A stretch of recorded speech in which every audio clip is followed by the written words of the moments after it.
All right, guys. Hey, this is Nico G. This is Bryan Sanchez. This is my best friend. How long have we known each other, Brian? Yeah, we've known each other for about how long? I mean, since like seventh grade middle school. So Seventh grade middle school. So that. I don't know how long. How it's old was been, I? but- How old are we? 12? 12? Yeah, I want to say 12. 12 years Yeah, old. 12 years old. Yeah. And we're currently juniors in college right now. Juniors in So college. year 3, almost done. So yeah, this is gonna be my podcast. This is the T with Nico G. This is also doubling as my final project for my class, Introduction to the Music Industry, taught by Professor James Seiler. He's a really cool dude, and I'm really excited to get into it.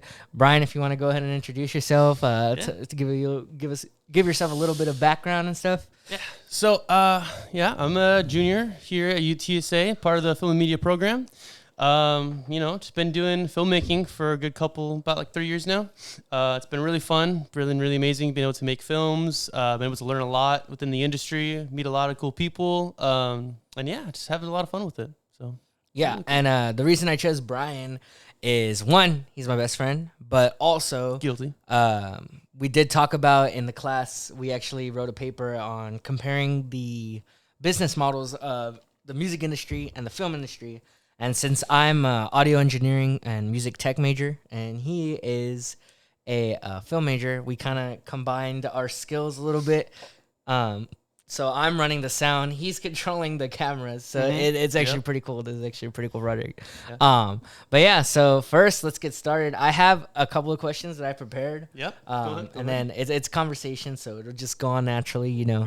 For sure. But yeah, so one of the first questions I have, that I wanted to discuss is how do you think that the production process runs when you're creating your films? Because I don't know, when you're on set, you're creating your short films. I know you have a team. You have your own process. For sure. It's like the same but different kind of thing. Yeah, and so I have my own process. So I did want to talk about how is it for you? Because I actually was a part of your first project. You directed a music video for my dad. Yeah, he was a big actor in that one for sure. Yeah, so but I don't know behind the scenes and all that stuff. So go ahead, how is it? How do you think it's like? Just describe your process. Yeah. I mean, okay, so for filmmaking wise, it's kind of been laid out since kind of the beginning of filmmaking has been, there's always been a kind of a specific way people have been doing it. There's kind of this 3-act way of making a film: pre-production, production, and post-production. As far as the beginning process, I'll just dive into pre-production here, and it's just basically just kind of all the nitty-gritty stuff you get through before you actually turn the cameras on. So, basically it's really just all the planning, getting the crew together, just making all the final documents, of course, getting the script ready and everything, and just getting everything organized, So, of course, in any film, you have the shots and everything. So whenever you have the shots going on, you have to make this thing called a shot list. So whenever you write that down, you're just basically writing down the specific shots and everything like that, just so you could keep that all in one page, so you could know on day of what to do. Other things like that are call sheets, letting to know people when to show up to set and everything like that. Whenever lunch happens, whenever the estimated wrap for the film for the production happens. But yeah, it's really just kind of working together, whether you're the director of photography, or assistant director. You're really just there, kind of in the foxhole, trying to get everything worked together, and just trying to make the film just happen as smoothly as possible. Because within any production, with any project, there's always those challenges that you have to go through. Right. So that whole process is obviously just to really fight off those challenges so you don't have to go through them, basically. So right. And I would say specifically for you, how long, or what would you say is the most difficult part when you're creating your scripts, when you're creating your storyboards, boards? Do you ever have? Cause I know this is very common for me. Do you ever have writer's block? Yeah, for sure. You cannot think of an idea. You're just that doesn't sound good. Yeah, and then you do come up with something, and halfway through you're just okay, scratch that. Let's try again. No, yeah, that happens. I feel within any creative, whatever you specifically do, there's always that moment to where you're just kind of stuck, and you're just oh man, I don't know what to do. So I mean, in writing that happens all the time, But it just kind of within any of those processes, at least for me, whenever that happens, I just kind of I feel like that's kind of a way of like my brain telling me to take a break, you know, for a little bit. And like, yeah, for sure. Like it doesn't have to be like, you know, a day or something. It'll be like at least 5 minutes of just me to like, you know what, let me just like chill out for a bit, maybe listen to some music, kind of get my brain kind of back into the headspace, because it's really hard whenever like you're writing or doing anything like that, or even the process of planning for a film. When those blocks happen, those walls happen, it hits you really hard, and you're not kind of like stuck, you know? So Yeah, for sure. in that moment, I just try to kind of like take time to just kind of like formulate everything out in my mind. You know, I don't know how it is for you, but I feel like for me, I just kind of like listen to music or just trying to, you know, walk outside for a little bit, you know, and just kind of get back into that headspace. And then whenever I feel ready or comfortable, I just get back into it and just, you know. Yeah, for sure. It, you know? And it's the same here, you know. One of the most like common questions I get asked all the time is like, what do you write first, like lyrics or melody? Oh man, honestly, I wonder the same thing now, yeah, I always get asked that question, and for me, I think it really just depends. You know what I mean? Like sometimes I'll just be like sitting there and I get like this melody in my head and I'm like, ooh, let me record that on like my voice memos or something. Or I'll get like a lyric and I'm like, dang, that's a good line. I should like write that down. Okay. And then it really just depends like the song that I have. You know what I mean? It differs from song to song, but yeah. Has it ever happened to you where you're just like, you got an idea and you're like, okay, let me jot that down? No, that happens like every single time. Like whenever I'm just kind of like, even just like going about like my day-to-day life, you know, I could be outside or something like that, or I could be at work, or I could just be walking around somewhere, or just walking into a store or something, and like some sort of idea will kind of like happen, like when I'm like just observing just the world around me. Something will just strike my brain and I'm just like, wow, that's actually a really cool idea. Like, and it could be either like a beginning of a story, or it could be like a specific shot. Oftentimes in my brain, I kind of picture like a shot, you know, like a specific frame of a film. Oh, okay, I see. You know, like, so you have like an image already, like in your head. You know what I mean? Sorry, like that's kind of what I picture, if anything, just kind of like see what's going on in the picture, and then I try my very hardest to build from there, or what happened before that shot. You know what I mean? Like, yeah. That's kind of how I see it, and it's interesting because I feel like everybody kind of has that different, like kind of way they see things, the way they kind of interpret things as far as like filmmaking. You either kind of think of lines, or you're kind of just really, you have a knack for writing and stuff like that, or you just kind of have a knack for just being able to see things as just like the way they are already in the film. I remember reading up on like Steven Spielberg, and I remember reading that he kind of does the same thing, to where he really just thinks in shots first, and that's how he builds his story from there. Whenever he thinks, I didn't know about that. So it's really cool that, like, you know, like coming from an actual big time like director, you know what I mean? Like that's something that still happens, and you know, it happens to like kind of me. I mean, it doesn't happen like often, and I don't like have the like, I don't do it like every single time or anything like that, but whenever it does, it's really cool whenever you have that idea and you just kind of are able to, you know, build from there. Right. It's really cool. So moving on to my next question. And this is kind of like this is more of like a historical question or whatever. Yeah. But for you, how do you think like the film industry has changed technological wise? Like, oh yeah, for sure. Yeah, okay. Because I know like even just like 5 years ago, like the way that like now they're doing like deep fakes and it's crazy. Like like Luke Skywalker. One example is like in The Mandalorian season 2. Oh man, yeah. Yes, you know, for like sure. spoiler warning. But Mandalorian season 2, beautiful finale. Luke Skywalker appears. And like his face is kind of off, like you can tell it's like kind of CG. But then you fast forward like literally like a year or a few years later, and in the Book of Boba Fett, he's in there for an episode, and the CGI just gets like so much better. Like they use like a deep fake or like I don't know what the technical term is or whatever, but something like just that. The technology changes so fast. It's so crazy. It's really crazy, yeah. And I guess to like bridge from there, like as far as like the whole history aspect of like filmmaking and everything, it's just it's really interesting that like, of course, like, you know, as technology has advanced and everything, to be able to make kind of a lot of this process a lot smoother as far as equipment wise, and even just like computer programming wise, you know, before people had to write down things and write down papers and everything like that, but now we could be able to just type it out real quick, send an email. It's a lot faster of a process. So yeah, it definitely cuts down the time. So it's really like definitely been beneficial it's also interesting the fact that, you know, with the new like age of like digital cameras, you know, there's still the usage of film cameras used today, and on a lot of like, you know, box office films and everything. And because of that is because the film itself, it just kind of brings in a lot more light dynamic into the camera. So that's why a lot of like, you know, filmmakers try to still use that even to this day. I'd assume differently because for people wanting to use digitally, maybe preference or maybe the kind of equipment, you know, kind or of like funding that's they something have. they've like been used to. Yeah, or something like that too, or just depending on whatever the circumstances are in the film. That's kind of another reason, you know, just why they'll use it. But going to like the CGI aspect, one aspect I feel of which that is required and needed for digital like filmmaking, I feel like. At least I could be wrong. Maybe they've also had like films to where it's been shot all in film and they've still done CGI in that, which still would be pretty crazy. But it's interesting, like how you bring up that oftentimes, even in today's time, people still use CGI, but at times it just doesn't look good, just doesn't look right.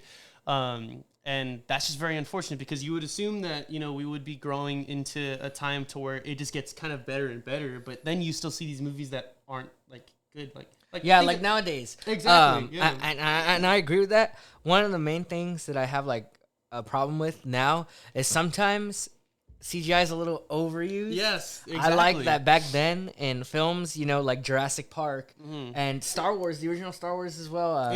Sorry for mentioning Star Wars, guys. I love Star Wars, but it's a great movie. Yeah, not all of them. Not the recent ones. Yeah, but, for sure. But you know, what do you call it? Yeah, like that's something that I've noticed also with like the film industry is that sometimes CGI is overused, and I think that's a whole argument in itself, but I think that it also doesn't allow for like as much creativity as they used to have. Yeah, like back then they really relied on the practical effects. They like even when Jurassic Park came out, like CGI was getting introduced. Oh yeah, but like that T-Rex was practical. Yeah, the Velociraptors were practical at times.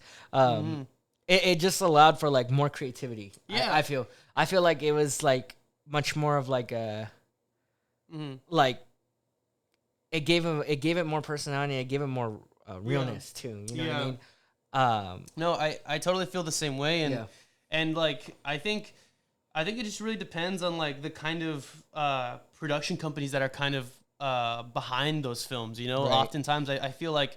You know, oftentimes, even in the beginning of filmmaking history, it's kind of always been like a money grabbing thing. You know, a bunch of people kind of jumped on that. It is a business. Exactly, it's a business that people saw like, you know, revenue to come from. So that's where they jumped onto it to kind of like make some money off of that. That's kind of what happened in the beginning. That's still what happens now. And even in that process, whenever they try to make films that are just like trying to make money off of it, they'll really just kind of rush the whole idea or just sell the biggest idea that they have so they could get as much money as possible. Like saying a movie that's made completely CGI that looks so good, looks so real, things like that. Yeah, I mean, like James Cameron's Avatar, yeah. like, See, like you could tell like it was well thought out. It wasn't just like a money grab. Like that's I guess my next point though is that there's other people that are other filmmakers that actually really believe in the craft and really see like the use of CGI or practical effects to their own advantages. Right. And I think that is what is a really crucial thing whenever like, you know, making a film kind of like that, to where you really see the purpose of why you use CGI or practical effects. I really love whenever people use practical effects. It looks really great. Obviously looked really great in Star Wars. Obviously looked really great in Jurassic Park. Right. But then also CGI also has their own advantages too. Also disadvantages as well. But when used right and done correctly, I feel like it really does, you know, achieve what it needs to achieve. This is kind of funny, but to bring it back to like the music industry wise, because there's like a big thing nowadays. So like you're saying, like you know, like a blend of practical effects with also like digital effects. Is like you got to find that balance in music. One of the biggest things that is like going on right now is like MIDI versus non-MIDI instruments. Okay, yeah. So you know, like some productions, a lot of mainstream productions and stuff too. Like a lot of people are using like MIDI instruments, which is fine. You know what I mean? But sometimes doing too many MIDI instruments and MIDI, for like those of you that don't know, is like it basically just like digital instruments, like through like a piano or keyboard controller. But yeah, so like doing like MIDI instruments, kind of sounds a little bit too artificial, and it can make your recording sound kind of like I don't know. Sometimes it works. Sometimes it does work. I was gonna like say, if you have like EDM or you have like what do they call those, like dance wave music? What are they called? I don't know what they're called, but like kind of clubby music, you know, like EDM kind of stuff. Yeah, EDM, but like clubbing music and stuff like that. Sometimes it works, but I think for me personally, I do think that a recording should have MIDI. I don't think MIDI is totally evil. Kind of like how VFX are obviously not. Like they do have their pros, but I think finding that balance of both kind of like benefits the song as a whole, or the movie makes it really stand out. And also I want to talk about like the music technology aspect of it. I think one thing that like we didn't get to talk about in class too much. We touched on it a little bit, but not just the technological advances, but the technological advances that make it more accessible and more able to have a home studio. You know what I mean? Yeah. Because like back then, it was much harder to record a song, much harder to produce a song on your own. You know, you didn't have access to things we have now, like microphones and interfaces and stuff like that. Yeah. So I think now, like, because technology has advanced so much, I think it's a lot more easy for up and comers to start to create and produce on their own. Yeah. How would you say about that? Like in film, was that kind of the same way? Do you think it's a lot easier to get involved with the film industry nowadays, or how do you feel about that? Oh yeah, for sure. I mean, I think already just because by the fact of like phones and everything, phones being built with cameras, like a bunch of like any interview you see where like a big time director like Scorsese, Tarantino, where they get asked like, oh, what would you say to the next up and coming filmmaker of how they should go about making a film and everything, and they'll give you the same answer of like, well, you have a phone, it has a camera in it. Go get some friends, be free on a Saturday night, and just make a film. And that's kind of like the beauty of it all, is that you could easily start as low as just using your phone and just kind of working your way from there. And the good thing is like you mentioned with music, is that now it's a lot more accessible to get a bunch of equipment for music. It's the same thing with film now, to where you could really just go to a Best Buy and just buy a camera there. And there's a bunch of online websites where you could be able to buy equipment and everything, and you could just be able to, just build up your arsenal slowly but surely, because you definitely don't need the most expensivest thing to start out. You definitely don't need, what all of the Hollywood productions actually, use or anything like that. You definitely don't need that your first time out. It's always just that growth process that really, kind of elevates you in your craft.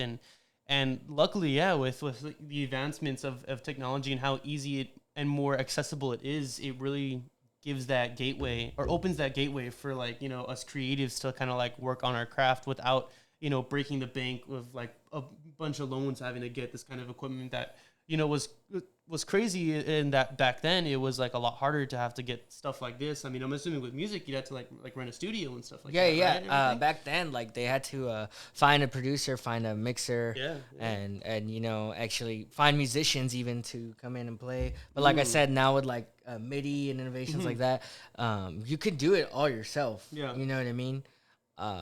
Like, and don't get me wrong, like having MIDI instruments is like, it's not a bad thing. Like it's like you could literally have a home studio. Like Billie Eilish started from her brother Phineas. Like they started recording from the room. Like just off a computer. Yeah. So I do think that it does have its benefits and stuff like that. That kind of leads me into like my next question, which is more about that. I know I said like 6 or 7 questions, but just for like the sake of time. Bonus question, of course. Yeah, we'll do like 3 questions. So like my last question is like, what advice would you give to somebody who's trying to get involved in the film industry? What has your experience been like? Because I know you always talked about it, but once you got to college, you kind of experienced it more, and me as well. Like I've been like performing since I was little. You know what I mean? Like on like live and stage, like I sang in front of the Hispanic Chamber of Commerce and stuff like that. But I never really got into like the music business aspects of it until I got to college. So I guess I would say like, what advice would you have to like, you know, incoming freshmen? And I know both of our majors actually just like got revamped at UTSA. They got a boost and stuff. So we're finally getting a little bit of love, the arts. Yeah, no, finally, I know. But that's amazing. What would you say to like the new freshmen and like new future up and comers that are like getting introduced to the industry and stuff like that? So what would you have to say about that? So I'd say kind of like, I don't know. I mean, of course, I'd say the same thing. You know, I mean, as far as like, you know, what those directors I've been able to pick up from watching those videos and everything of just like, hey, all you got to do is just at least pick up a phone and just get some friends and record stuff. And you could even just record things just around your daily life, you know, and just at least make something of a film, you know, at least have a narrative. But I think the most crucial thing for sure with any kind of startup, you know, filmmaker, like, you know, somebody that wants to get into the filmmaking business industry, I think it's really crucial and important to have that curiosity. I feel like that's always been something that I've really found has been a really great power, having that. Whenever you have that curiosity, you're able to, you know, just have more questions about things, you know, have more like of an assurance, or have more of like, you know, a want to kind of go towards somebody and ask them like, oh, hey, what are you filming? What are you doing exactly? Like, I'm kind of curious as to, you know, I feel like that's a really big, important thing, you know, because that kind of also shows how interested you are into this, how it shows how much you kind of care about this kind of thing. And I think secondly is always just that tried and true thing of just like having a really great work ethic, you know, because at the same time, like in this film, this industry is much like every other one, to where you really have to have that really important work ethic, to where you kind of, if you really want to do this, if you really love this, you have to, you know, work at it, you know, you have to really put in the time to be able to do so. And it's not at all hard. Like there's challenges for sure, but that, you know, is like within any other industry, any other thing that you're trying to go into. And I'd say just to definitely like just meet people, you know, like really try to network as best as you can. You know, I feel like networking is a really, especially really in the thing. arts. Yeah. Yeah. I mean, and that's what really like gets you to be able to meet somebody that leads you to one other thing. And film in particular, you get to meet somebody that leads you into a project at the very least, whatever it is, maybe a student film, indie film, or maybe a film that has a little bit more money behind it or something like that. Whatever it is, you at least gain more experience on film sets. At the same time, yeah, just, you know, make films with just your camera, just your phone, and, you know, work your way from there, you know? Yeah, and I agree with the creativity and the want. You know, you have to have that drive to, you know, because then, like, how are you gonna like keep going? You know what I mean? You're just gonna stay stuck in like one spot, and unless you're wanting that drive and have that drive to advance. I'd say for me, for somebody getting into the music industry, is I would not worry about what other people's music sounds like. Oh yeah, I feel like a lot of people, and I've seen it in my classes and stuff like that. In my engineering classes, like some people will have like productions. That we make and like we present them to the class and everything. Yeah. And I see these people that like get so like discouraged. They're like, oh, that doesn't sound good. Oh man. But I'm like, no, like if you made that, you like that. You know what I mean? Exactly. And you gotta stand by. Not to say that like everything I make, I'm like, oh man, that sounds good. You know what I mean? Like, but I don't think you should compare yourself to what's on the radio, what's on Apple Music, Spotify, what's hitting right now. You know what I mean? Because then how are you different? I mean, it comes back to that quote. Comparison is a thief of joy. Exactly. You know? Yeah. And I think that for anybody like up and comers, anybody wanting to study digital music or film or whatever, and the arts and stuff like that, I think that don't compare yourself. If you have an idea, if you have a melody, a lyric, or a song, I say go for it. You know what I mean? Nobody, you know, people don't know what they want until you give it to them. You know what I mean? I think Steve Jobs said that. I think, or I don't remember who said that, but as I feel like it might be Steve Jobs. I feel like as cliche as that sounds, it's so true. Like, you know what I mean? You gotta innovate. You gotta be creative, and you gotta you know, be proud of the work that you do, because you made it, and nobody else could have made it that exact way. That was your mind. That was your creation. But that about like wraps up the amount of time we have. This is episode 1, and this is also my final project, like I said, for my class. And I want to say a huge thanks to Bryan Sanchez, my best friend, for coming and talking about film and stuff. Thank you for having me, man. Yeah, absolutely. So this is really fun, and I'll catch y'all guys later. And as always, want to grab your tea. Oh yeah, for sure. This has been the Tea with Nico G.